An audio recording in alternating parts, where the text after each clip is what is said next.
प्यार का खतरनाक खेल पार्ट 16। विशाल को देखकर सभी लोग डरकर खड़े हो गए, क्योंकि आखिरकार उन लोगों का करियर प्रिंसिपल के हाथों में ही तो था। क्या कहा तुमने? विशाल ने चीकू को देखते हुए पूछा।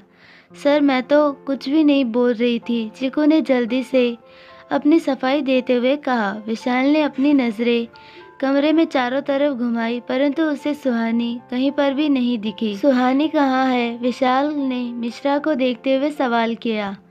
सर, वो अपने घर चली गई है, नंदिनी ने जवाब दिया। क्या?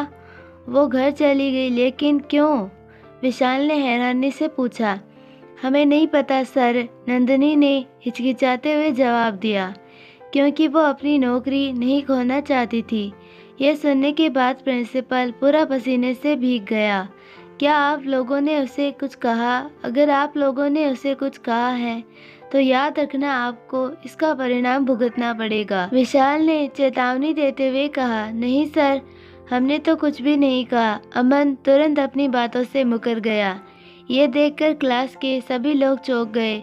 झूठ क्यों बोल रहे हो अमन? क्या तुमने नहीं कहा था कि सुहानी का प्रिंसिपल के साथ चक्कर चल रहा है? आरती ने अमन को देखते हुए नाराजगी से जवाब दिया। मैंने कब कहा? अमन ने हिचकिचाते हुए जवाब दिया। ठीक है, याद करो अमन, तुमने ऐसा ही कहा था, और इतना ही नहीं, तुमने यहाँ तक कह दिया था कि सुहानी का मानव से चक्कर चल रहा है। अमन ने नाराजगी से कहा, क्योंकि उसे भी समझ आ गया था कि अमन उसे फंसाने की कोशिश कर रहा था। यह सुनने के बाद विशाल ने खा जाने वाली नजरों से अमर की ओर देखा। तुम्ही ने नंदिनी को सबसे पहले चिट दिखाकर सुहानी पर चीटर का इल्जाम लगाया था, विशाल ने सवाल किया। जी बिल्कुल। इस बात के लिए अमन पूरी तरह से कॉन्फिडेंट था।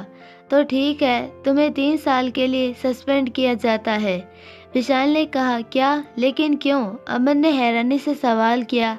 क्योंकि वो चिट इकोनॉमिक्स के थे, इसीलिए विशाल ने जवाब दिया। क्या? यह सुनने के बाद अमन को जैसे झटका सा लगा। अब पूरी क्लास को समझ आ गया था कि प्रिंसिपल उससे इतने प्यार से बातें क्यों कर रहा था। इसीलिए उन लोगों की राय सुहानी को लेकर एक पल के लिए बदल गई थी। दूसरी तरफ अवंतिका को रूही पर बहुत ज़्यादा गुस्सा आ रहा था।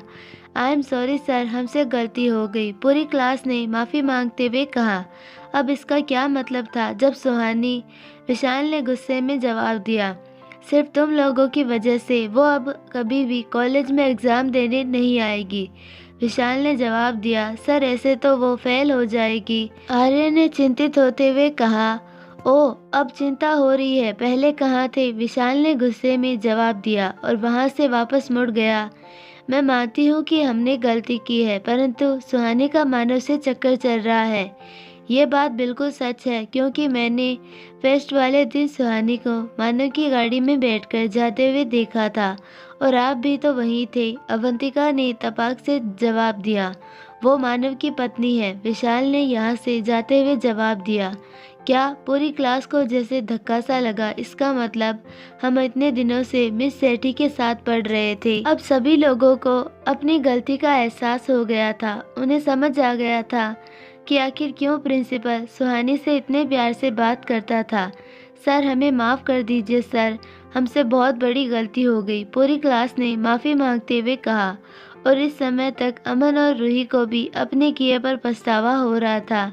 क्लास की लड़कियों को तो मौका मिला था एक अमीर इंसान के साथ पढ़ने का, और वो सुहानी के ज़रिए मानव से भी मिल सकती थी, परंतु अभी जो हुआ उसमें सुहानी का साथ ना देकर उन लोगों ने बहुत बड़ी गलती कर दी थी। इसके लिए सुहानी कभी भी उनसे बात नहीं करेगी। अवंतिका को तो सदमा ही लग गया, और वो सदमे में ऐसे ही खड़ी थी। विशाल ने कुछ भी नहीं कहा और वहाँ से बाहर निकल गया। दूसरी तरफ सुहानी अपने बड़े से बेड पर लेटी हुई तकिए में मुंह छिपाए रो रही थी। तभी उसका मोबाइल फोन बजा। आवाज़ सुन सुहानी ने मोबाइल स्क्रीन की ओर देखा। मानव। ये देखकर सुहानी ने जल्दी से अपने आंसू पोंछे और पानी पिया और कॉल पिक किया। हेलो, सुहानी ने मुस्कुराते हुए जवाब दिया।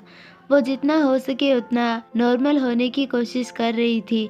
आई एम सॉरी, तुम्हें इतनी तकलीफ हुई उसके लिए, पर तुम चिंता मत करो, क्योंकि अब तुम्हें कॉलेज जाने की कोई ज़रूरत नहीं है, और तैयार हो जाओ क्योंकि टीचर्स आते ही होंगे तुम्हारा एग्ज़ाम कंडक्ट कराने के लिए। मानव ने समझाते हुए कहा, लेकिन आपको नहीं पता है कि उन लोगों ने मुझ पर कैसे इल्ज़ाम लगाए थे। सुहानी ने नम आंखों से कहा, चिंता मत करो, उन लोगों ने जो किया है उनकी सज़ा उन्हें ज़रूर मिलेगी, इसीलिए तुम बस अपने एग्ज़ाम पर ध्यान दो। मानव ने मुस्कुराते हुए कहा, हाँ, सुहानी ने कहा और कॉल काट दिया। मानव से बात करने के बाद सुहानी जल्दी से बाथरूम में चली गई और आईने के सामने खड़ी हो गई। उसकी आंखें रोने की वजह से सूज गई थी और लाल हो गई थी, इसीलिए उसने सिंक में अपना मुंह धोया और पास से एक टॉवल उठाया और उसमें मुंह पोंछते हुए बाहर निकली। उसी समय लीना कमरे में दाखिल हुई और टीचर्स के आगमन की सूचना दी। ठीक है, तुम उन्हें कमरे में बैठाओ, मैं आती हूँ, सुहानी ने जवाब दिया। एग्ज़ाम के लिए मानव ने जल्दी ही एक कमरे को कॉलेज के हिसाब से अरेंज करवा दिया था। यह सुनने के बाद लीना अपना सर हाँ में हिलाकर वहाँ से चली गई। उसके बाद सुहानी ने गहरी सांस ली और एग्ज़ाम देने के लिए खुद को तैयार किया और सब कुछ भूल जाने की कोशिश की और कमरे से बाहर निकल गई। सुहानी टेबल पर अपना आंसर शीट रखकर चेयर पर बैठी एग्ज़ाम पर ध्यान देने की कोशिश कर रही थी, परंतु उसका ध्यान बार बार कॉलेज वाली घटना पर जा रहा था। उस कमरे में 3 टीचर्स थे जो सुहानी के एग्ज़ाम कंडक्ट कराने के लिए रखे गए थे। ये एशिया लेवल के ही टीचर्स थे जो फ़िलहाल छुट्टी पर थे, बट सुहानी के लिए उन लोगों को बुलाया गया था। सुहानी बार बार कॉलेज वाली घटना अपने दिमाग से झटक कर एग्ज़ाम लिखने की कोशिश कर रही थी, बट ऐसा हो नहीं पा रहा था। इसीलिए सुहानी ने पास में रखे बोतल से पानी पिया और फिर से शुरू हो गई। दूसरी तरफ एशिया लेवल कॉलेज में एग्ज़ाम ख़त्म हो गया था, इसीलिए रागिनी सुहानी का इंतज़ार कर रही थी। रागिनी गेट के बाहर खड़ी थी ताकि अगर सुहानी बाहर निकले तो उसकी नज़रों से बच ना सके, लेकिन 2 घंटे हो गए थे लेकिन सुहानी अभी तक बाहर नहीं निकली थी। क्या ऐसा हो सकता है कि सुहानी पहले ही जा चुकी हो? वैसे ऐसा हो तो सकता है क्योंकि वैसे भी उसे सब कुछ याद था, इसीलिए शायद उसने सबसे पहले एग्ज़ाम दे दिया होगा और घर चली गई होगी, रागिनी ने सोचा। लेकिन फिर भी उसका दिल नहीं मान रहा था, इसीलिए उसने सुहानी को फ़ोन किया। दूसरी तरफ सुहानी जो फाइनली एग्ज़ाम पर ध्यान दे चुकी थी, उसी समय सुहानी का मोबाइल फ़ोन बजा, बट मोबाइल फ़ोन सुहानी के पास नहीं था, इसीलिए उसे पता नहीं चला। रागिनी ने सुहानी को कई बार फ़ोन किया, बट उसने एक बार भी कॉल रिसीव नहीं किया। यह देखकर रागिनी को अब सुहानी की चिंता होने लगी, इसीलिए वो फिर से सुहानी को खोजने के लिए कॉलेज के अंदर प्रवेश कर गई और सीधे नोटिस बोर्ड की ओर गई। वहाँ पर जाकर रागिनी ने सुहानी का रूम नंबर देखा और उसी कमरे की ओर चल दी। थोड़ी देर बाद रागिनी उस कमरे के सामने खड़ी थी। रागिनी बिना वक्त गवाए उस कमरे में घुस गई और चारों तरफ अपनी नज़रें दौड़ाई, बट पूरा कमरा खाली था। उस कमरे में सिर्फ टेबल और चेयर के अलावा और कुछ नहीं था। ये क्या हो रहा है? अगर सुहानी घर पर चली गई थी तो फिर वो मेरा फ़ोन क्यों नहीं उठा रही थी? रागिनी ने परेशान होते हुए पूछा। तभी वहाँ पर एक सफाई कर्मचारी आई और झाड़ू लगाना शुरू कर दिया। मैडम, आपको क्या कोई परेशानी है? सफाई कर्मचारी ने विनम्रता से सवाल किया। मेरी दोस्त सुहानी इस कमरे में एग्ज़ाम दे रही है, बट ये कमरा खाली है, इसीलिए मुझे लगा कि वो शायद घर चली गई होगी, इसीलिए मैंने उसे फ़ोन किया, बट वो फ़ोन नहीं उठा रही है, इसीलिए मुझे उसकी चिंता हो रही है। रागिनी ने परेशान होते हुए सवाल किया। मैडम, आप परेशान ना हो और आप अपनी दोस्त की जानकारी उस टीचर से ले सकती है जो यहाँ पर एग्ज़ाम कंडक्ट करवा रही थी, उस सफाई कर्मचारी ने जवाब दिया। यह तो मुझे नहीं पता, आप क्या जानती हैं? रागिनी ने सवाल किया। मुझे तो नहीं पता, लेकिन मेरी सहेली जिग्ना यहाँ पानी पिलाने के लिए बार बार आ रही थी, इसीलिए शायद उसे पता होगा, इसीलिए मैं अभी उसे यहाँ बुला देती हूँ, आप उसी से पूछ लेना, उस सफाई कर्मचारी ने जवाब दिया और जल्दी से अपने ब्लाउज से फ़ोन निकाला और जिग्ना को फ़ोन कर दिया। थोड़ी देर बाद जिग्ना भी कमरे में दाखिल हुई। क्या हुआ बिजली, तू मेरे को क्यों बुलाए? तेरे को पता है ना कि मैं कितनी बिजी थी, जिग्ना ने नाराज़गी से कहा। हाँ हाँ, मेरे को पता है, लेकिन इन मैडम की दोस्त इन्हें नहीं मिल रही, इसीलिए ये परेशान थी, बिजली ने बताया। एग्ज़ाम तो 2 घंटे पहले ही ख़त्म हो चुका है, इसीलिए वो घर चली गई होगी। इसीलिए अभी अपने घर जाओ, जिग्ना ने समझाते हुए कहा। अगर वो घर चली गई है तो मेरा फ़ोन क्यों नहीं उठा रही? शायद किसी परेशानी में हो सकती है, रागिनी ने चिंतित होते हुए कहा। तो आप मुझसे क्या मदद चाहती हैं मैडम? जिग्ना ने सवाल किया। यहाँ पर मेरी दोस्त सुहानी एग्ज़ाम दे रही थी, तो वो कब निकली यहाँ से? देखिए, अगर आपको ये नहीं पता हो तो आप मुझे इस कमरे में एग्ज़ाम कंडक्ट कराने वाली टीचर के बारे में ही बता दीजिए, रागिनी ने कहा। क्या क्या नाम बताया आपने? जिग्ना ने हकलाते हुए पूछा। सुहानी, रागिनी ने फिर से दोहराया। क्या उनका पूरा नाम सुहानी सेठी है? जिग्ना ने बताया। यह सुनने के बाद रागिनी चौंक गई थी कि आखिर इसे ये कैसे पता चला। रागिनी का हैरान चेहरा देख जिग्ना को उसका जवाब मिल गया, इसीलिए उसने बताया कि सुहानी को झूठे एग्ज़ाम चीटिंग के इल्ज़ाम में फंसाने की कोशिश की गई थी, परंतु वो बच गई। इसीलिए यहाँ के स्टूडेंट्स ने सुहानी पर उल-जुलूल इल्ज़ाम लगाना शुरू कर दिया और सुहानी मैडम ये सब बर्दाश्त नहीं कर पाई और एग्ज़ाम छोड़कर यहाँ से चली गई। जिग्ना ने रागिनी को उन इल्ज़ामों को भी विस्तार से बता दिया। जिग्ना की बात सुनने के बाद रागिनी को सुहानी के लिए बहुत बुरा लगा और खुद पर गुस्सा भी आया, क्योंकि जब सुहानी को उसकी मदद की ज़रूरत थी तब उसने कुछ नहीं किया। शायद इसीलिए सुहानी मेरा फ़ोन नहीं उठा रही होगी, क्योंकि वो मुझसे नाराज़ होगी। यह सोचकर रागिनी वहाँ से बाहर निकल गई और अपनी कार में जाकर बैठ गई। सुहानी के घर की ओर चल दी ताकि वो सुहानी से माफ़ी मांग सके। दूसरी तरफ सुहानी का एग्ज़ाम ख़त्म हो चुका था, इसीलिए वो अपने कमरे में बैठी हुई फ्रूट्स खा रही थी और इकोनॉमिक्स की बुक्स पढ़ रही थी। रागिनी ने डोरबेल बजाई। सरिता ने दरवाज़ा खोला। आप कौन हैं और आपको किससे मिलना है? सरिता ने सवाल किया। मैं रागिनी हूँ, सुहानी की दोस्त। आपको याद नहीं? मैं कल भी तो आई थी, रागिनी ने कहा। सरिता कल छुट्टी पर थी, इसीलिए उसे नहीं पता था कि रागिनी कल भी आई थी। माफ़ कीजिएगा, बट मैं कल छुट्टी पर थी, इसीलिए मुझे इस बारे में पता नहीं है। इसीलिए मैं पहले मैडम से अनुमति लेना चाहूँगी, सरिता ने कहा और दूसरे नौकर को सुहानी को रागिनी के बारे में सूचना देने के लिए भेज दिया। सुहानी कमरे में बैठी हुई बुक्स पढ़ रही थी। तभी रीना कमरे में दाखिल हुई और रागिनी के आने की सूचना दी। उसे लिविंग एरिया में बैठाओ, मैं आती हूँ, सुहानी ने जवाब दिया। दूसरी तरफ सरिता जी ने दरवाज़ा खोल दिया और रागिनी को लिविंग एरिया में लेकर गई। परेशानी के लिए माफ़ करें मैडम, अभी आती ही होगी, सरिता जी ने कहा और वहाँ से चली गई। थोड़ी देर बाद सुहानी वहाँ पर आई और सुहानी को देखते ही रागिनी खड़ी हो गई और दौड़कर सुहानी के गले से लग गई। मुझे माफ़ कर दो सुहानी, क्योंकि मैं तुम्हारी मदद नहीं कर पाई, रागिनी ने रोते हुए कहा। तुम क्यों माफ़ी मांग रही हो? तुम्हारी इसमें क्या गलती है? इसीलिए ये ख्याल दिल से निकाल देना कि मैं तुमसे नाराज़ हूँ, सुहानी ने मुस्कुराते हुए कहा। उसके बाद दोनों सोफे पर बैठ गए। अब तुम्हारे एग्ज़ाम का क्या होगा? रागिनी ने परेशान होते हुए कहा। तुम इसकी चिंता मत करो, क्योंकि मैं एग्ज़ाम घर से ही दे रही हूँ, सुहानी ने जवाब दिया। अच्छा, ये सुनने के बाद रागिनी को राहत मिली। तभी गलती से रागिनी का हाथ टीवी के रिमोट पर लग गया, जिसके कारण टीवी ऑन हो गया। Breaking news, Asia level college में हुए हादसे की वजह से हुए 300 स्टूडेंट्स घायल। 4 लोगों की उस हादसे में उनकी आवाज़ चली गई थी। यह सुनने के बाद दोनों हैरानी से टीवी में चल रही न्यूज़ को ध्यान से देखने लगी।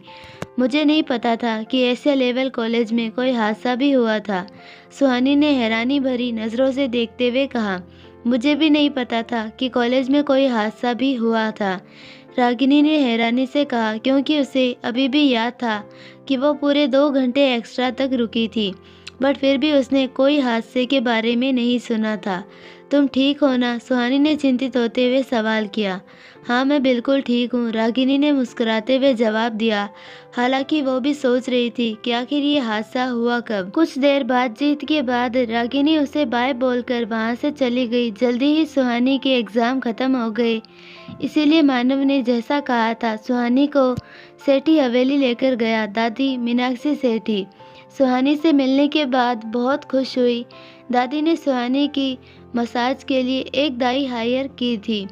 इस समय सुहानी अपने कमरे की बालकनी में रखे झूले पर बैठी हुई बाहर के नज़ारों को देख रही थी।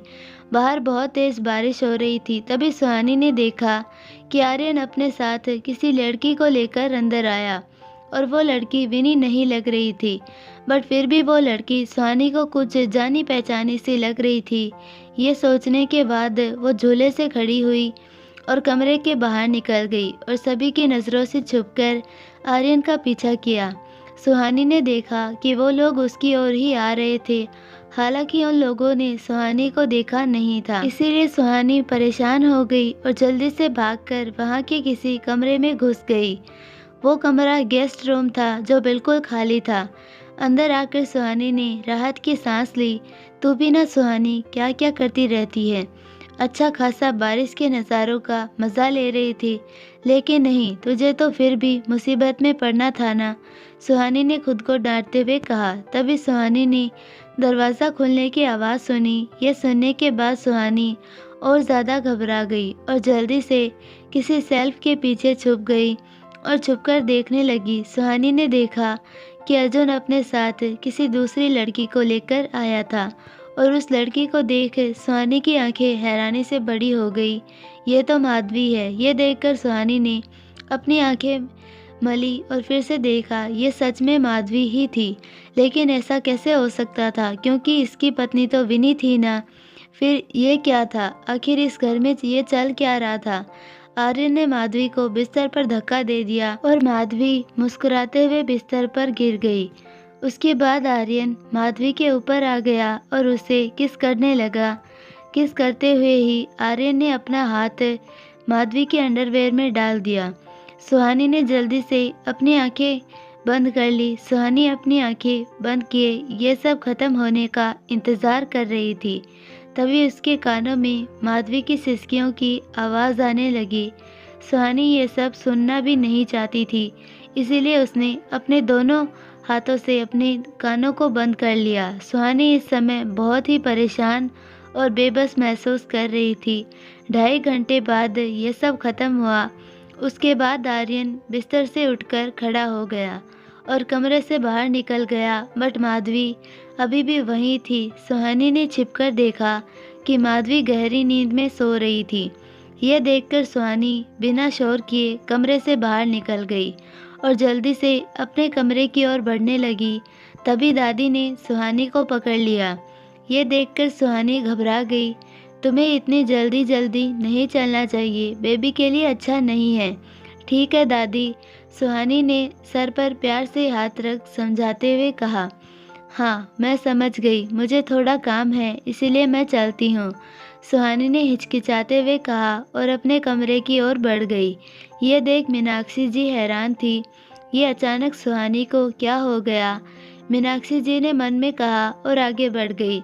कमरे में आकर सुहानी ने राहत की सांस ली और जल्दी से मग से गिलास में पानी डालकर पीने लगी। उसके बाद उसने गहरी सांस ली। तभी सुहानी का मोबाइल फ़ोन बजा और आवाज़ सुन सुहानी ने मोबाइल स्क्रीन की ओर देखा। शैतान उस पर लिखा हुआ था। ये देखकर सुहानी ने फ़ोन पिक किया। मानव, आप कैसे हैं? सुहानी ने मुस्कुराते हुए पूछा। मैं ठीक हूँ और मैंने तुम्हें इसीलिए फ़ोन किया है क्योंकि मैं इम्पोर्टेंट मीटिंग बिजनेस के लिए अमेरिका जा रहा हूँ, इसीलिए तुम अपना ख्याल रखना। मानव ने जवाब दिया। क्या? लेकिन कितने दिनों के लिए? और आप मुझे अकेला छोड़कर कैसे जा सकते हैं? मैं यहाँ आपके बिना अकेले कैसे रहूँगी? सुहानी ने परेशान होते हुए कहा। आई एम सॉरी एंजल, ये डील बहुत ज़रूरी बट थोड़ी रिस्की भी है, इसीलिए मैं तुम्हें अपने साथ लेकर नहीं जा सकता हूँ, मानव ने समझाते हुए कहा। यह सुनने के बाद सुहानी बहुत ज़्यादा उदास हो गई। एंजल, मेरी बात सुनो, तुम्हें अपना ख्याल रखना है और हमारे बेबी का भी, बट तुम चिंता मत करो क्योंकि मैं सिर्फ 10 दिनों के बाद ही तुमसे दूर जा रहा हूँ, मानव ने प्यार से समझाते हुए कहा। एंजल सब सुनते ही सुहानी का हाथ अपने आप उसके पेट पर चला गया और उसके होठों पर एक हल्की सी मुस्कुराहट आ गई। लेकिन ये याद कर कि मानव पूरे 10 दिन उससे दूर रहने वाला था, फिर उदास हो गई। ठीक है, मैं अपना और हमारे बेबी का ख्याल रखूंगी, बट प्रॉमिस मी आप भी अपना ख्याल रखना क्योंकि बेबी और मैं आपको मिस करेंगे, सुहानी ने मुस्कुराते हुए थोड़ा शर्माते हुए कहा। सुहानी का जवाब सुन मानव के होठों पर भी एक मुस्कुराहट तैर गई। बिल्कुल, मानव ने मुस्कुराते हुए कहा और उसके बाद उसने फ़ोन काट दिया। रात के डिनर का समय हो चुका था। सुहानी बिस्तर पर लेटी हुई और टेरेस की ओर देख रही थी। तभी हेमा ने दरवाज़ा नॉक किया। हेमा घर की नौकरानी थी। आवाज़ सुन सुहानी उठकर बैठ गई। कौन है? सुहानी ने सवाल किया। सुहानी का सवाल सुन हेमा अंदर आई। मैं हेमा हूँ, बड़ी मालकिन ने आपको डिनर करने के लिए डाइनिंग रूम में बुलाया है। ठीक है, मैं आती हूँ, सुहानी ने जवाब दिया और जवाब सुनकर हेमा वहाँ से चली गई। सुहानी बिस्तर से उठकर बाथरूम में चली गई और हाथ मुंह धोकर बाहर निकली। डाइनिंग रूम में सुहानी ने डाइनिंग रूम में कदम रखा तो उसका ध्यान सबसे पहले आर्यन सेठी पर गया। आर्यन के बगल वाली सीट पर आज माधवी बैठी हुई थी और विनी उसे कहीं भी नजर नहीं आ रही थी। यह देखकर सुहानी हैरान रह गई। मोहित वहां पर नहीं था। कमरे में किसी की आहट सुन मीनाक्षी जी ने दरवाजे की ओर देखा और मुस्कुरा दी और अपने बगल वाली सीट पर बैठने का इशारा किया। सुहानी भी मुस्कुराते हुए अंदर चली गई और मीनाक्षी जी की बगल वाली सीट पर बैठ गई। आर्यन ने सुहानी को नज़रअंदाज किया क्योंकि उसे सुहानी कुछ खास पसंद नहीं थी, बट सुहानी को देखते ही माधवी की आंखें हैरानी से बड़ी हो गई। बट फिर भी उसने कुछ भी नहीं कहा और अपने खाना खाने लगी। बट वो फिर भी जानना चाहती थी कि सुहानी यहाँ पर कैसे आई और क्यों थी और किसके लिए थी। क्या सुहानी भी आर्यन को रिझाने की कोशिश में थी, इसीलिए वो यहाँ पर थी? ऐसे बहुत से सवाल माधवी के दिमाग में घूम रहे थे। दूसरी तरफ सुहानी भी माधवी के बारे में जानना चाहती थी कि आखिर वो यहाँ क्यों थी। क्या उसकी शादी इसी आर्यन से हुई थी? और अगर ऐसा था तो फिर दादी ने विनी को आर्यन की बीवी क्यों कहा था? यही सब सवाल सुहानी के दिमाग में भी घूम रहे थे। मानव नहीं आया क्या? वो कमरे में ही डिनर करने वाला है? अधिराज सेठी ने नरम लहजे में सुहानी से सवाल किया। और नहीं तो क्या, आपने उसे अपने सर पर जो बिठा रखा है, इसीलिए वो भी खुद को महाराजा समझने लगा होगा। और हमारी कोई औकात थोड़ी ही है जो महाराजा जी के साथ बैठकर खाना खाएंगे। सुहानी कुछ जवाब दे पाती उससे पहले ही राहुल ने ताना कसते हुए कहा, बस भी करो राहुल, कम से कम उसकी गैर मौजूदगी में तो उसको लेकर बहस मत करो। अधिराज ने नाराजगी से टोकते हुए कहा। माधवी अभी भी समझने की कोशिश कर रही थी कि ये सब क्या हो रहा था। मानव बिजनेस के सिलसिले में 10 दिनों के लिए अमेरिका गए हैं, सुहानी ने जवाब दिया। सुहानी का जवाब सुन अधिराज सेठी मुस्कुरा दिए और राहुल अनसुना कर अपना खाना खाता रहा। पर सुहानी का जवाब सुन आर्यन की आंखों में चमक आ गई थी, क्योंकि कई दिनों से उसके दिल में सुहानी बसी हुई थी। वो उसे बस एक बार अपने बिस्तर पर देखना चाहता था। बट मानव का खौफ उसकी हवस से ज़्यादा खतरनाक था, क्योंकि वो जानता था कि मानव क्या क्या कर सकता था।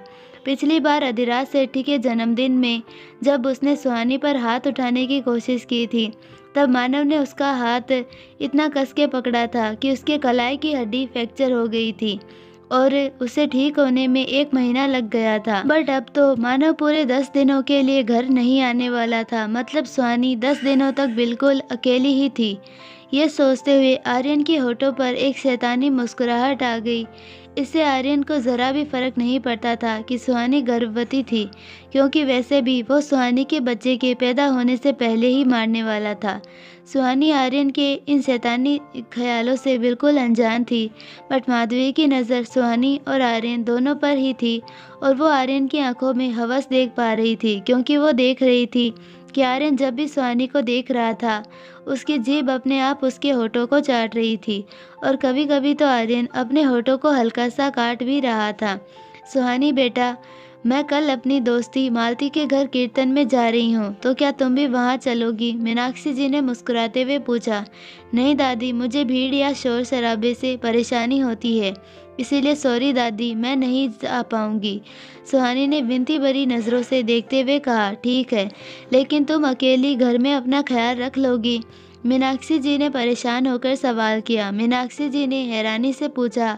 हाँ, क्योंकि तुम्हारे दादी जी 4 दिनों से सुहानी के लिए कलकत्ता जा रहे हैं, क्योंकि वहाँ की कंपनी में कुछ परेशानी हो गई है। इसीलिए तुम घर पर अकेली हो जाओगी ना, इसीलिए मुझे तुम्हारी चिंता हो रही थी। मीनाक्षी जी ने परेशान होते हुए कहा। कोई बात नहीं दादी जी, मैं अपना ख्याल रख लूँगी। और वैसे भी शाम को तो आप आ ही जाएगी, सुहानी ने मुस्कुराते हुए कहा। हाँ वो तो है। मीनाक्षी जी ने बोल तो दिया, बट फिर भी उनकी सुहानी के लिए चिंता खत्म नहीं हुई और ये मीनाक्षी जी के चेहरे से पता चल रहा था। इसीलिए सुहानी ने कहा, दादी जी मैं रागिनी के साथ शॉपिंग पर चली जाऊंगी। ऐसे में घर पर अकेली भी नहीं रहूंगी। ये तो अच्छी बात है, वरना वैसे भी तुम घर पर अकेली बोर हो जाती। मीनाक्षी जी ने मुस्कुराते हुए कहा। रागिनी कौन, और तुम उसके साथ क्यों जा रही हो? अपनी योजना बिगड़ते हुए देख आर्य ने जल्दी से दादी की ओर देखते हुए आगे कहा। दादी अगर इसे कुछ हो गया तो क्या आपको पता नहीं कि मानव घर पर नहीं था, इसीलिए उसकी गैर मौजूदगी में सुहानी का ख्याल रखना हमारा काम था। यह सुनने के बाद माधवी ने हैरानी से आर्यन की ओर देखा, क्योंकि वो समझ रही थी कि आर्यन क्या कर रहा था। रागिनी मेरी दोस्त है भाई, ओ प्लीज डोंट कॉल मी भाई, समझी? डोंट। आर्यन ने सुहानी को टोकते हुए गुस्से से कहा। सॉरी, लेकिन रागिनी मेरी कॉलेज की दोस्त है और वो बहुत अच्छी है, इसीलिए मुझे नहीं लगता कि मुझे उसके साथ कोई परेशानी होगी, सुहानी ने जवाब दिया, क्योंकि उसे ये देखकर बहुत खुशी हुई थी कि आर्यन को उसकी चिंता थी। इसका मतलब था कि वो सुहानी को भी सेठी परिवार का हिस्सा समझने लगा था। कोई बात नहीं आर्यन, वो लड़की इसकी दोस्त है, इसीलिए वो जा सकती है। इतना बोल मीनाक्षी जी ने सुहानी की ओर देख मुस्कुराते हुए कहा। ठीक है, तुम जाओ और घूम कर आओ। बिल्कुल भी नहीं, अगर वो लड़की तुम्हारी दोस्त है तो तुम उसे घर पर बुला लो, आर्यन ने बेरुखी से जवाब दिया। अब तो राहुल को भी अपने बेटे पर शक होने लगा था, क्योंकि वो अपने बेटे की हरकतों को बहुत अच्छे से जानता था। यह भी अच्छा है, तुम अपनी दोस्त को घर पर ही बुला लो, अधिराज सेठी ने मुस्कुराते हुए कहा। राहुल सेठी आर्यन की करतूतों के बारे में सब कुछ जानता था और इसका कारण राहुल जी ही थे, क्योंकि वो हर बार अपने बेटे के करतूतों पर पर्दा जो डालते रहते थे। मीनाक्षी जी को आर्यन के इस रवैये से सुहानी की थोड़ी चिंता तो हुई, बट ये जानकर कि सुहानी की दोस्त भी घर आने वाली थी, उनकी चिंता थोड़ी कम हो गई थी। डिनर के बाद सभी लोग अपने अपने कमरे में चले गए। उधर कमरे में आर्यन अपनी योजना पर खुश हो रहा था। आर्यन, सुहानी कौन है? माधवी ने सवाल किया। वो लड़की मानव का खिलौना है, आर्यन ने हंसते हुए कहा। वाकई में बहुत कमाल का खिलौना है, आर्यन ने अपने मन में कहा और अपने सीने पर हाथ रख लिया। माधवी ये जवाब को समझ नहीं पाई। मतलब वो मानव के साथ कब से थी? माधवी ने सवाल किया। तुम बहुत सवाल पूछती हो, निकलो यहाँ से, मेरा दिमाग खराब करना बंद करो, आर्यन ने इरिटेट होते हुए कहा और माधवी को अपने कमरे से बाहर निकाल दिया। ये देखकर माधवी परेशान हो गई। अब मेरे पास एक ही रास्ता है कि मैं जाकर सुहानी से पूछ लूं, माधवी ने कहा और सुहानी के कमरे की ओर बढ़ गई। उधर आर्यन फोन पर बात कर रहा था, तभी उसका दरवाज़ा खुला और ये देखकर आर्यन ने नाराज़गी से दरवाजे की ओर देखा। डैड, आप अभी तक सोए नहीं? आर्यन ने सवाल किया। राहुल ने जल्दी से कमरे का दरवाज़ा बंद किया। यह देखकर आर्यन हैरान हो गया। ये आप क्या कर रहे हैं डैड? आर्यन ने हैरानी से सवाल किया। मैं क्या कर रहा हूँ, तुम क्या कर रहे हो? आर्यन, भूलो मत वो लड़की कौन है? राहुल ने गुस्से से जवाब दिया। हाँ हाँ मुझे याद है, वो लड़की मानव का खिलौना है, अर्जुन ने आलस से जवाब दिया। लेकिन अगर तुमने ऐसी कोई हरकत की ना तो डैड तुम्हें बचाने भी नहीं आएंगे, राहुल ने जवाब दिया। ओ कम ऑन डैड, आप बहुत ज़्यादा सोचते हैं, मैं सच में ऐसा कुछ भी नहीं करने वाला हूँ। और वैसे भी मेरे पास दो खिलौना है, इसलिए मुझे सुहानी की कोई ज़रूरत नहीं थी, आर्यन ने सफ़ेद झूठ बोलते हुए कहा। अगर ऐसा है तो फिर ठीक है, बट तुम जैसे सुहानी को देख रहे थे मुझे कुछ गलत महसूस हुआ, इसीलिए यहाँ आया।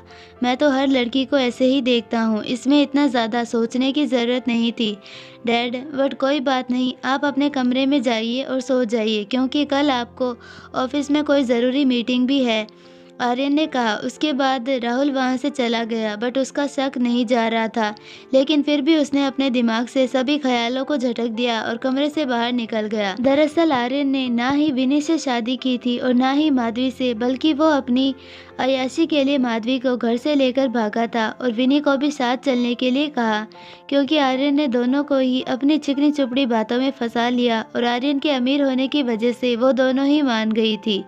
माधवी को भागने के बाद आर्यन ने उसे अपने खरीदे हुए दूसरे बंगले में रखवाया था और विनी को भी दूसरे बंगले में रखवाया था, इसीलिए दोनों को ही एक दूसरे के बारे में पता नहीं था।